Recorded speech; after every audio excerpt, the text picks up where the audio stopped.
Good morning, Terry. Come on. I'm waiting for you.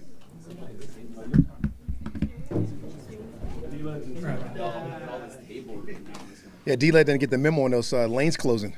That's a tough deal. I came in extra early this morning because I didn't want to catch it. It starts at like 5, guys. You got to get in early. Obviously, I'll just start with the injury stuff. Obviously, Trice, you guys saw yesterday, we moved to IR. Also, Hand moved to IR. And also, we have some limited players from the game, some couple dings and bruises. You'll see Jace's limit today. So we got a chance to sign Spencer Brown. Come on in. I understand you got traffic today. We're good. We got a chance to sign Spencer Brown. We got a chance to sign a wideout and some of those things moving forward. So we feel good about that. With that, I open up questions. DeMarco, any update on him? So DeMarco got the injury. Obviously, he's going to miss some significant time, but it's an ankle. So we'll see when he comes. We'll see what that means, but he'll be out for a little bit. Coach, thoughts on Penix in the game versus the Dolphins? Really the same night after the game. It was pretty clean-cut evaluation on what he can do, the plays that he made the mistakes on, him coming back self-admitting. He looked the wrong way on one play and got right to his check down, which is really good for a rookie to do that stuff and be able to tell us that really clean and that kind of flow. The one protection he could have changed, he didn't flip or still got the ball off with good tempo to Carlos, but if he changes it, he may have a little more time to get that on spot. But I was really fired up about his overall operation, his demeanor, his ability to see what he saw in the grass when he comes off the grass and able to talk to you about what happened, exactly what happened, how it went down. The game was a little bit slower for him, which you like. And that stuff is always good when you have those type of things. Really, operationally, he was even better than he had been in practice in the huddle, which is really good because he had gotten so much better from even the spring to now.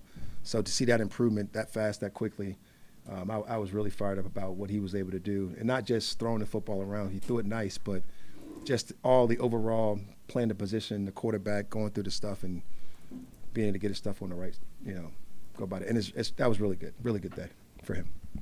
Really pleased. Back and watched. Sorry, I cut you off. Tori, you did not. When you went back and you watched the game this past week, what were kind of your key evaluation points going back and having that second look? Yeah, you really want to just go big picture with things. And when you talk about the procedural penalties, like we talked about at the game, it really didn't change from what I talked about the night of the game, right? You don't want to have the false starts to take you off track because you want to be able to maintain being on track so you can get off a couple more runs. We were able to get off 30 runs and 40 passes. You'd like to flip that to have like a big picture view of how you want to play a football game. But some of those things, you'd like to be able to get some of those runs off better. But you did pick it up in the second half, and I think it ended up with like 80 yards, something like that, after having 10 in the first half, which would be a good click of runs if you were able to do that and maintain that throughout the whole process of the game. But I was really excited with most of this stuff and how we got off. Third down is always a big stat, but you got a bunch of different quarterbacks and you're judging on third downs and things of that nature, protections, all those type of things. You're not really worried about that as much. The turnovers were 2-2. You like that to be 2-0 us in favor of us, and that would be a lot better because that would eliminate the bad snap or the false start and all those type of things and just all those little things that you can get rid of and kind of knock out the way. So, but you're fired up about the game, the overall perspective of it all with the team and how you want to go, what you need to get better this week as far as penalties. That's just a lack of concentration. Got to get our concentration better when it comes to those things. Probably a little bit of nerves being new guys and young guys going out there jumping off sides. And really, that was about it. You guys made some moves over the weekend. Do you foresee any more of those coming with the loss of Trice and DeMarco for a while? Our guys upstairs better than anybody. These guys are continuously just pounding and grinding on the roster.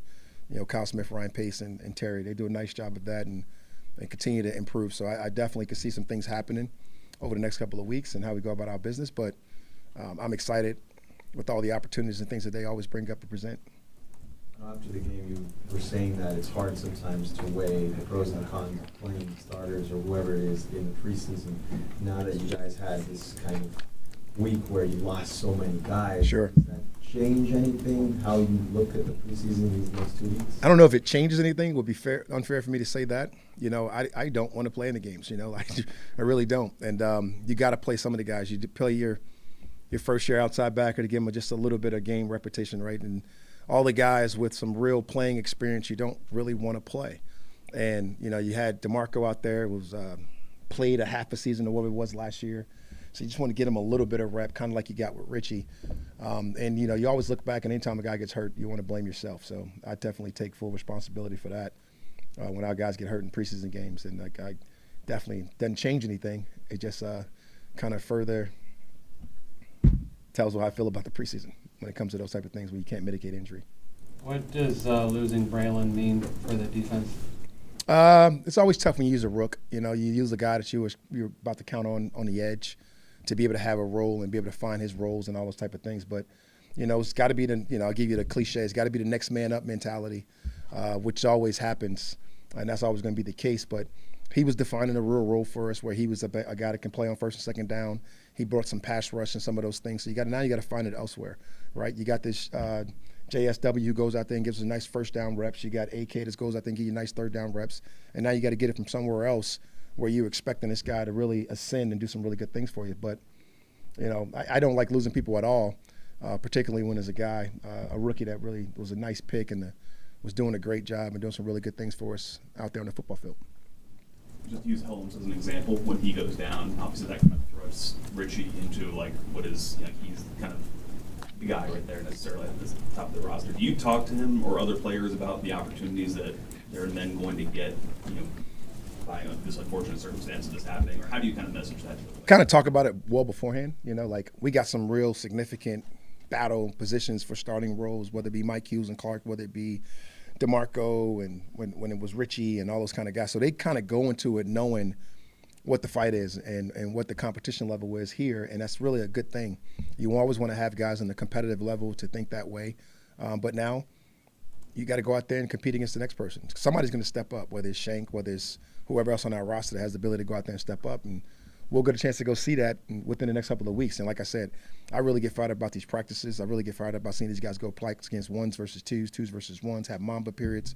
And that's what we'll get a chance to get this week up until we get to the game. So that'd be fun to watch out people compete again and kind of reset the roster. Was there anything about the field that you noticed? It looked immaculate when the game started, but at the end of the game, there were holes all over. And they mentioned that it was slippery. Would you have changed cleats?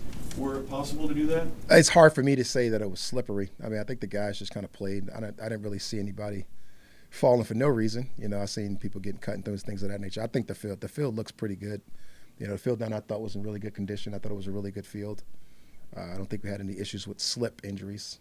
You know, I think Trice stepped the wrong way and hurt his ACL, and we got rolled them onto DeMarco. So it'd be hard for me to complain about the field. I don't want to use that as an excuse. Your process and what you want to see, like coaches up in the booth versus down on the field. Are there any adjustments that you think might be coming, or is everybody kind of, I'm really good right here? No, that was what we talked about well before the game. You know, Zach wants to go down the first game. He went up the first game. He may go down the second. That's those things you want to just fill out the process as you go. So there may be small minimum changes, but like I talked about after the game, the overall operation of the daily, what we do, how we do it, challenges, not the challenge, talking to the officials, booth reviews, all those type of things. Like, I was really pleased with how it went. But we're always going to explore. We're always going to try different things. You never know what you may see this week. That's really dependent on the play callers. That's really dependent on what we want to do this week moving forward. So you don't have the flag. You gotta reach around and get the. Yeah, I got Scar has the flag. That's pretty easy. He's locked and loaded. He's ready to go at all times. He's well a part of those conversations, so I don't have to Sean McVay that thing this week and not have the flag on me when I'm talking to you guys. That was funny. Can you talk a little bit about the chemistry you saw between Michael and Casey Washington, that they were kind of connecting on some passes in the game? I mean, it's been fun for us watching it. All the guys that have been here, watching it out here already. You know, he had it with Rondell. They were really starting to develop something on that second unit with Rondell being out there X, and then Casey would come in and be able to play a little bit of X for him.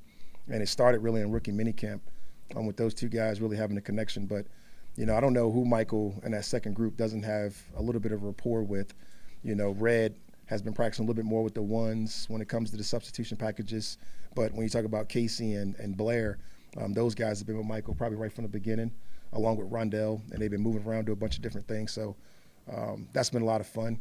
Watching those guys throw routes on there, they all get a chance to throw to different people, so you see some of that time in there, some of the things there, which is always fun. But I don't think it was any particular special chemistry between those two, just two guys working together, executing what we had to go out there and what we gave them for plays, and it looked pretty good.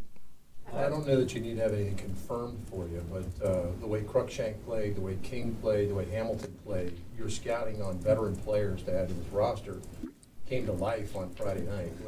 Is there any satisfaction in that? I forget who just asked the question, but those guys turning over the bottom of that roster and continue to find good players and people that can come in and contribute. Again, Ryan Pace, Kyle Smith, Terry Fontenot, the job they've done to bring people in here to compete definitely was something that we got a chance to see out there in Miami. How rewarding is it for you to see someone like Kevin King, who did take 2 years off, have a game like he did last week?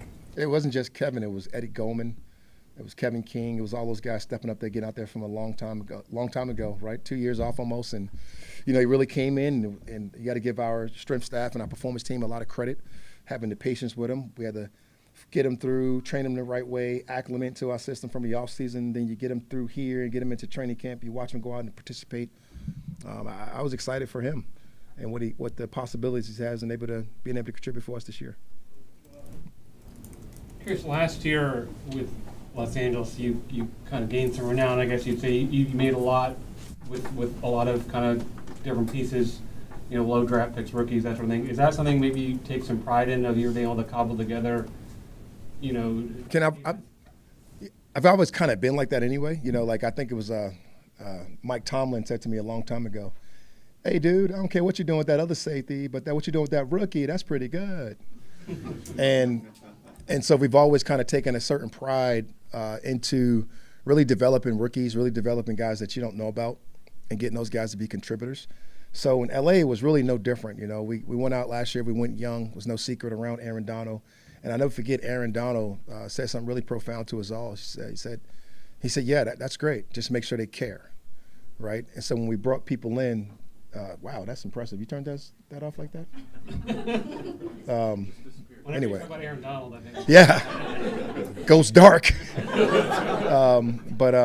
talked about bringing in people that care, and these guys care. And when you get a chance to get them into the meeting rooms, you get them into the practice settings, particularly last week in those joint practice settings, you really feel the people that care about football and love the game. So that was always fun. So kind of quietly, I've always taken a real pride at getting people and finding people that care about football, even if it's not the household name that you may necessarily know about.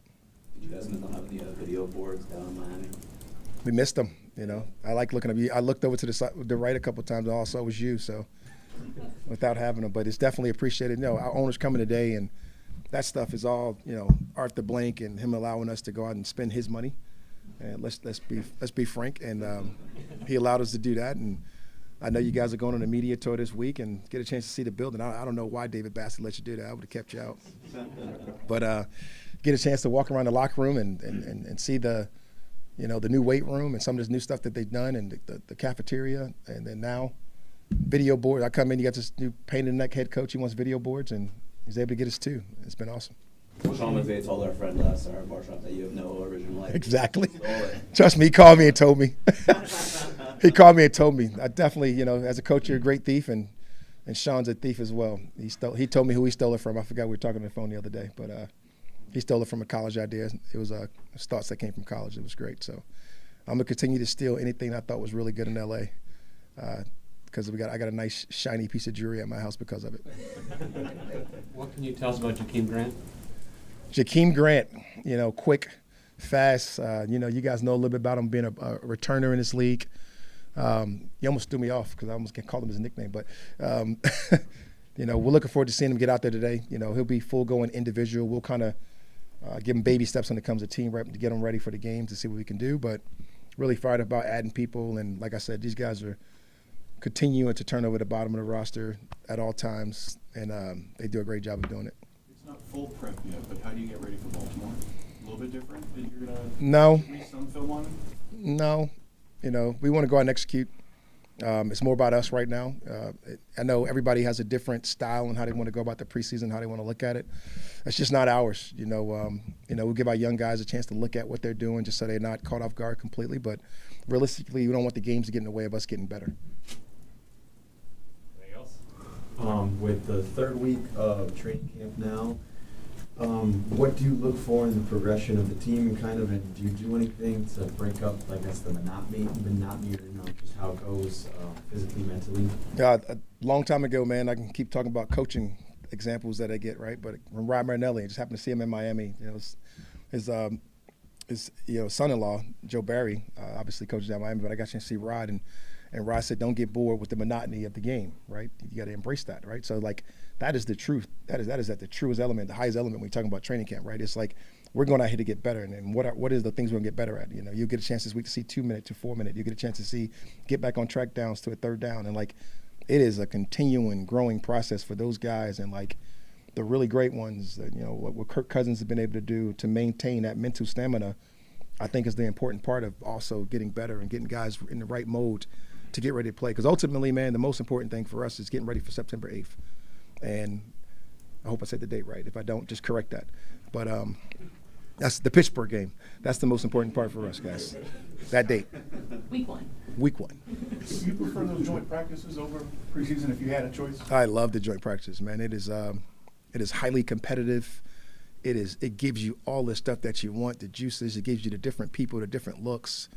It gives you the physical violence, but you're also able to mitigate injury as much as possible. And I know we had the Rondell injury, but that was an untouched injury that you can't control. And I got a chance to see really good work out of my O-line and Chris Lindstrom coming off the ball versus Jalen Ramsey and versus all the guys they have on that side of the ball and do some of the good things. And I got a chance to watch young corners go against Tyreek Hill as he snuck into the second group. And